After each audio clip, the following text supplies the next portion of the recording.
marches comme un aveugle qui ne sait pas où il va. Tu marches comme un sourd qui n'entend rien du tout. Tu t'en fous de Dieu, tu te moques de sa Bible. Mais un jour, tu couleras des larmes pour tout cela. Tu vas couler des larmes, tu vas pleurer un jour. Dis-moi si tu mourrais ce soir, mais que diras-tu à Dieu si tu mourrais demain? Nous allons recommander au Seigneur ces instants que nous allons passer dans sa présence. Élevons nos voix, consacrant ce moment en son saint puissant nom, prions le Seigneur. Seigneur Jésus, nous sommes dans la joie réunis encore ce soir autour de ta parole. Car ta parole est la lumière, Seigneur, de notre vie. Ta parole est l'épée de ton esprit, Seigneur, qui nous aide à nous défendre et à nous protéger des attaques de nos différents ennemis. Aujourd'hui encore, dans notre suite sur ce que nous ignorons sur le ciel, Seigneur, nous désirons que ce soit chaque environnement où nous nous retrouvons maintenant soit sous ta possession, Jésus-Christ. Que rien maintenant n'échappe à ton contrôle absolu et fais parvenir au milieu de nous, Seigneur, ton règne et ta volonté parfaite. Afin, Seigneur, de nous combler ce soir de toute capacité divine au moyen de ton esprit qui nous permettra, Seigneur, de pouvoir comprendre ce qu'il y a à comprendre ce soir, de pouvoir être instruit, sont instruits les disciples. C'est pourquoi, Seigneur, je te prie encore que tu nous unisses, que nous ayons la même pensée, les mêmes sentiments et les mêmes désirs, ce, Seigneur, de réaliser le but pour lequel nous sommes là ce soir. Car tel que, Seigneur, nous ferons ce soir une pierre deux coups. Et dans notre autre rendez-vous que nous allons avoir sur, Seigneur, notre suite concernant comment vaincre la masturbation et nos autres péchés, nous prions également que ton esprit nous assiste, Seigneur, pour la gloire de ton nom. Que toute la gloire, Jésus, et l'honneur te soient rendus. Amen. Alors, nous commençons avec notre première partie sur ce que nous ignorons sur le ciel. Nous allons faire une suite et puis je vais répondre aux questions. Après la réponse aux questions, je vais repartir dans la suite de ce que nous avons commencé hier. Alors, sur notre point, sur ce que nous ignorons sur le ciel, nous sommes toujours dans notre chapitre 4, configuration du ciel. Et aujourd'hui, nous allons poursuivre avec un point que j'avais déjà mentionné, demandé que nous mentionnons. Le point était l'âge au ciel. L'âge au ciel. Alors, à la question de savoir quel âge les gens ont-ils au ciel? Quel âge les gens ont-ils? Parce qu'il y a ceux qui meurent jeunes, il y a ceux qui meurent vieux, ceux qui meurent vieillards. Alors, lorsque nous mourons, je parle chrétien, bien sûr. Lorsque le chrétien meurt et se retrouve au ciel, le chrétien n'a pas le même âge avec lequel il venait de mourir. Non. Non. L'âge du chrétien change. Au ciel, l'âge du chrétien change. Ça change. Parce que il y a un principe au ciel. C'est le principe d'Adam. Autrement dit, le principe qui est dans le jardin d'Éden. Le jour où Dieu a créé l'homme. La vieillesse ne fait pas partie de la vie de l'homme. Non, la vieillesse n'en faisait pas partie. La vieillesse n'est que le résultat du péché commis par Adam et Ève. C'est pourquoi nous vieillissons. Mais une fois que nous mourons de Christ, nous retrouvons ce principe-là du rajeunissement. Donc, si tu étais à 100 ans ici, peu importe ton âge, sachant que au ciel, tu n'apparaîtras vieux. Non, au ciel, tu seras réduit. Ton âge sera réduit. Réduit en fonction de deux réalités. La première réalité, ton âge sera réduit en fonction du niveau de ta spiritualité sur la terre. Donc tu vas te rajeunir. Voyez-vous, tu seras jeune.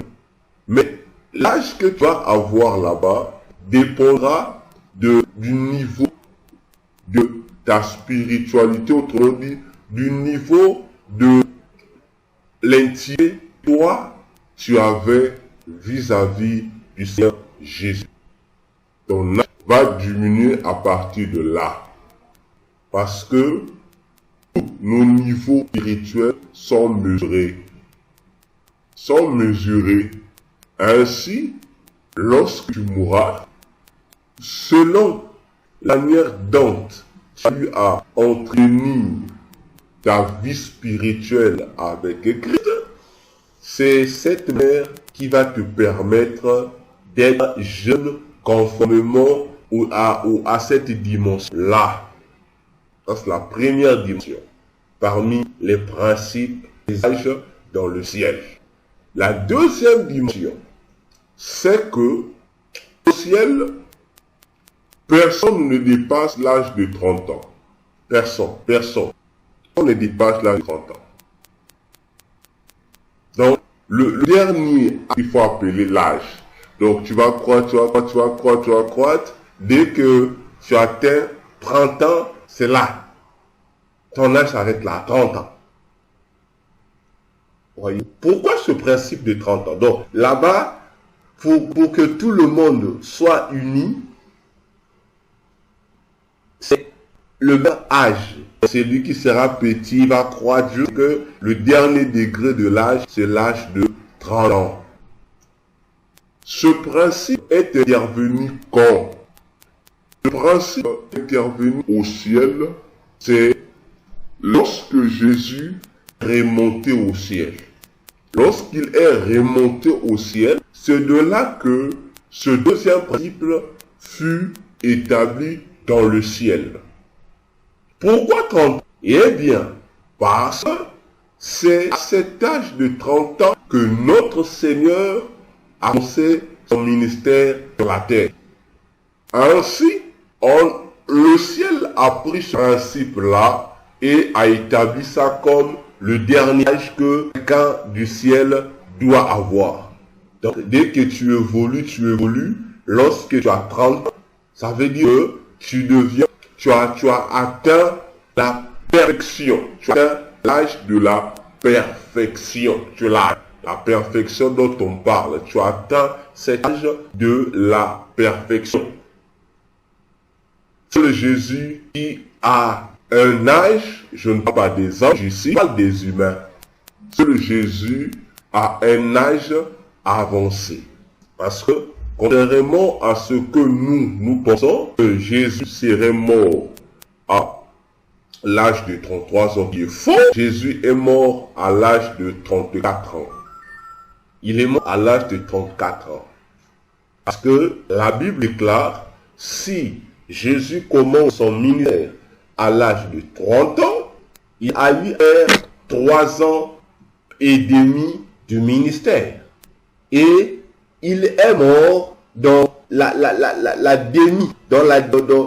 demi-année après ces 3 ans. Donc, nous le savons tous qu'une personne qui a vécu 3 ans et demi, les 3 ans et demi, donc pas, il n'y a jamais eu 3 ans et demi, ça n'existe pas. En matière d'année, on parle que tu es rentré dans l'année suivante. Donc, cela est considéré comme une année complète. Donc, bon, les 3 années plus La moitié de l'autre, ça fait 4 ans. Ça fait 4. Donc, en ajoutant les 4 ans dans la vie de Jésus, ça nous fait 31 ans.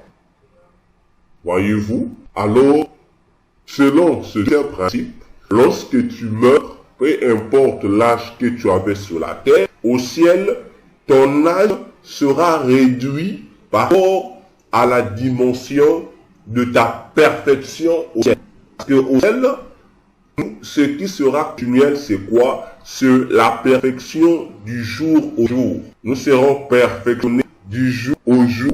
L'objectif de cette perfection, c'est de nous amener à être semblable à Dieu, à être idole à Dieu.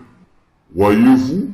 Et parce que l'objectif est retrouver les déclarations que Dieu avait faites à Adam dans le jardin. Faisons l'homme à notre image et à notre ressemblance. Voyez-vous? Ainsi, lorsque le niveau spirituel que tu as vraiment sur la terre, au ciel, s'il faut que je parle, je dirais s'il y a des moments là-bas, on mesure ta dimension.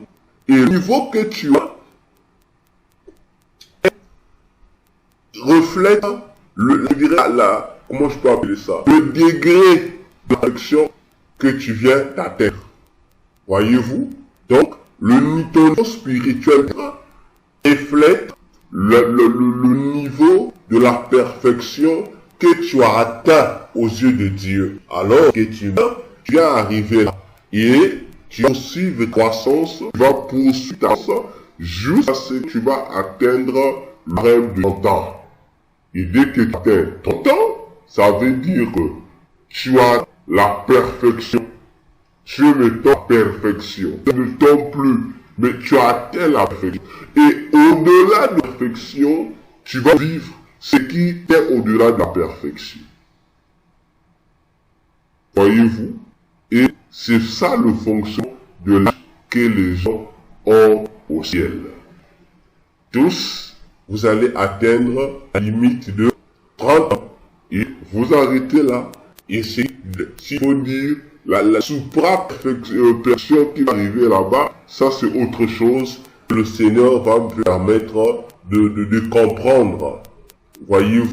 C'est pourquoi Paul disait quelque part, je crois dans le Corinthiens, il disait que maintenant nous connaissons en partie, mais il viendra un temps où nous n'allons plus en partie, nous allons tout connaître, nous allons même connaître Christ tel que nous a connu.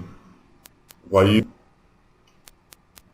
Et c'est là aussi parce qu'au ciel, nous avons une formation et un perfectionnement continu. Parce que lorsque nous allons arriver au ciel, c'est la vie normale. Nous allons continuer à apprendre de Dieu. Tous les jours que nous allons passer là-bas. On va que la formation sera continuelle. Sans fin. Donc, d'éternité en éternité, nous n'allons qu'être là à apprendre encore, à perfectionner davantage, à nous perfectionner davantage selon nos différentes zones de compétences. Voyez-vous? Selon nos différentes zones de compétences. Alors, Jérôme